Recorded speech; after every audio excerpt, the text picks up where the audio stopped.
As foreshadowed last night, Anthony Albanese's Attorney General Mark Dreyfus, his top lawman, has jetted off to Israel, went today, to show we're really friends, even though the Albanese government treats Israel like an enemy. And I suspect Dreyfus is in for a bit of a shock.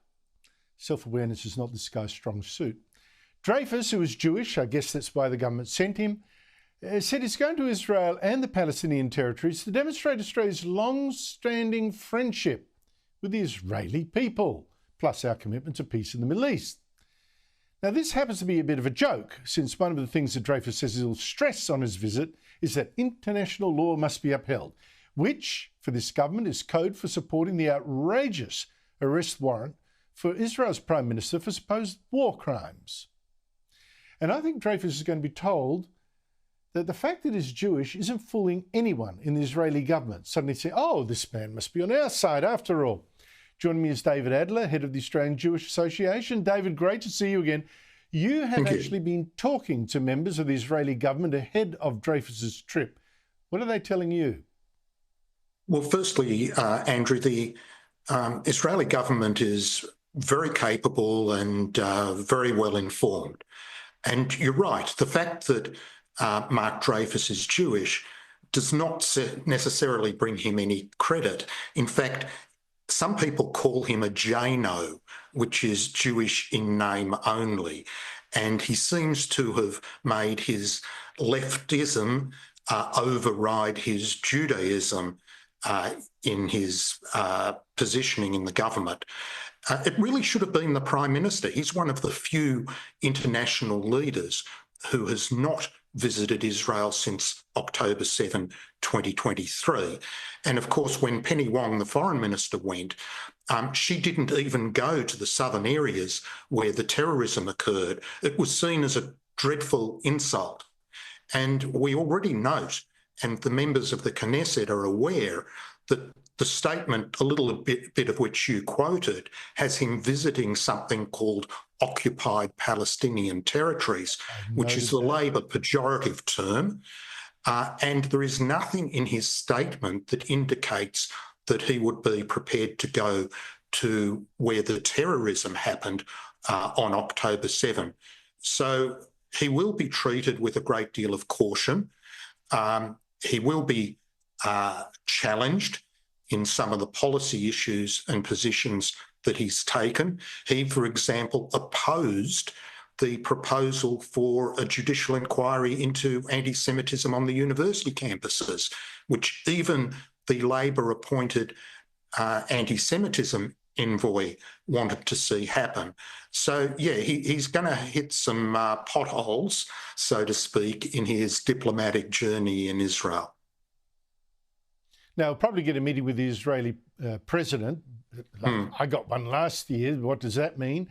But the MPs actually in government that you've been talking to, communicating with, that have asked you for information, what is the attitude they have, do you think, to his visit? I mean, I don't want you to, reveal private conversations, but the impression you get overall.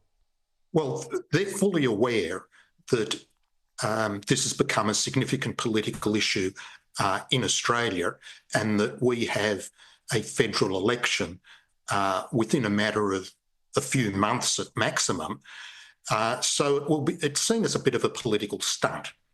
They pick the Jewish guy out of the government and they send him for a trip to Israel with no capacity or no announcement to make meaningful policy changes.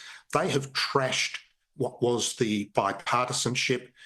His statement refers back to Doc Everett from the 1940s, who was a Labor man who played a role in the United Nations in supporting Israel. But this is not the government of Doc Everett. It's not the government of Bob Hawke. It's not even the government of Julia Gillard or, others. This is the most extreme left-wing, anti-Israel government that this country has ever had, and it has fuelled an anti-Semitism crisis right across the country that we see now almost every day. So they're fully aware of that. Yeah, well, it'll be a political stunt. I mean, that's how it's seen. I think that's correct from sources I've got too. Meanwhile, while it's there, maybe even while it's there, the Hamas group will probably, there's tipped. I mean, this has been talked about for ages, so let's not get our hopes up too high. But there may be a release of hostages, about 34 of them, by the Hamas terrorist group, hostages, Jewish ones that's still been holding in Gaza, in exchange for Israel pulling out some of its troops in stages. And this, of course, follows the threat by Donald Trump to raise all kinds of hell if Hamas does not free those hostages by Monday, when Trump is sworn in as president. Here he is. If those hostages aren't back, I don't want to hurt your negotiation. If they're not back by the time I get into office, all hell will break out in the Middle East. And it will not be good for Hamas, and it will not be good, frankly, for anyone. All hell. Now, the Israeli Foreign Minister today was suggesting a note of cautious optimism. But what are you expecting? Well, I want you to understand, and your listeners to understand, the massive and painful price that's being asked for these few dozen hostages. And Israel values life extremely highly. But the trade-off is that there is a demand on Israel to release up to 3,000 terrorists. And this is causing a great deal of tension in Israel, a great deal of controversy. The proposal does not have universal support and is getting a lot of criticism. The first tranche would be about 1,000 terrorists to be released. And I guess the counter-argument is, while we might save 33, 34 hostages that we hope are alive, we release people that may bring far more death and destruction, and in fact encourage future hostage taking if such a great ransom is delivered. So that is a very good point, David, because let us not forget that in one such hostage deal, Israel released Sinwar, who became the head of Hamas, who organised, ordered this attack on Israel on October 7. So really, that is the trade-off indeed. David Adler, thank you very much for your insights.